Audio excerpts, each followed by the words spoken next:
අයිබෝන් මගේ ආදරණීය යාළුවනේ ඔන්න ඉතින් ඔයාලට අද පෙන්වන්න හදන්නේ මේ තමයි ඔයාලගේ වීඩියෝ මෙතෙක් කරගෙන ආපු සමී බ්‍රෝගේ ගෙදර.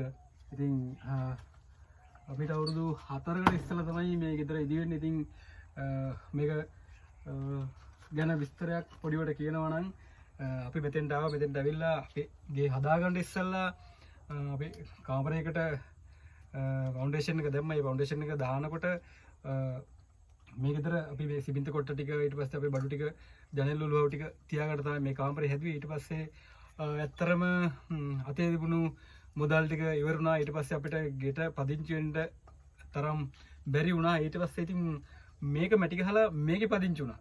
ඉතින් මේකේ දැන් අවුරුදු දෙක තුනක් මේකේ හිටියා ඇත්තරම. ඊට පස්සේ කොහොම හරි ටික ටික අපේ ගේ හදාගත්තා. ඉතින් ඔන්නෝක තමයි කතන්දරේ. ඉතින් ඇත්තරම මේක කඩන්න ඇත්තරම දුකයි. ඒ වුණත් ඉතින් දැන් මේක මේ වෙහි කාලේ බිත්තියක් කඩා වැටුණා. අර පහුගිය කාලේ ඔයාලා මතකනේ මේ කුණාටුව තිබුණානේ. අනේ කුණාටුවට මේකේ බිත්තියක් කඩා වැටුණා. ඉතින් ඒක නිසා දැන් මේක ආයේ ගොඩනගා ගන්න අමාරුයි.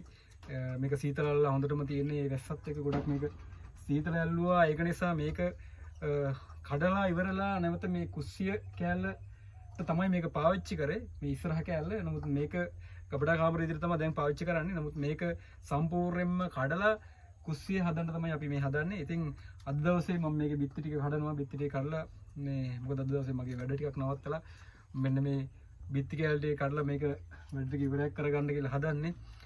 ඉතින් මට මේක ඇත්තටම නැවත කියන්න මේක කඩන්න දුකයි. මොකද මම මුලින්ම හිටපු තැන අපි අමතක කරන්න හොඳ නැහැ. නමුත් අපි ඉස්සරහට යන්න ඕනේ. අපි ඉස්සරහට යන්න ඕනේ නිසා අපි ඒක අතීතේ අපි ටිකක් අමතක කරන්න වෙනවා. අමතක කරලා අපිට ඉස්සරහට අතීතය මතක් කර කර අපිට ඉස්සරහට යන්න බෑ. ඒක නිසා මේක මේ විදිහට වෙනස් කරගෙන අපි ඉස්සරහට යනවා. ඉතින් ඔයාලට කියන්න තිබුණේ ඒක තමයි.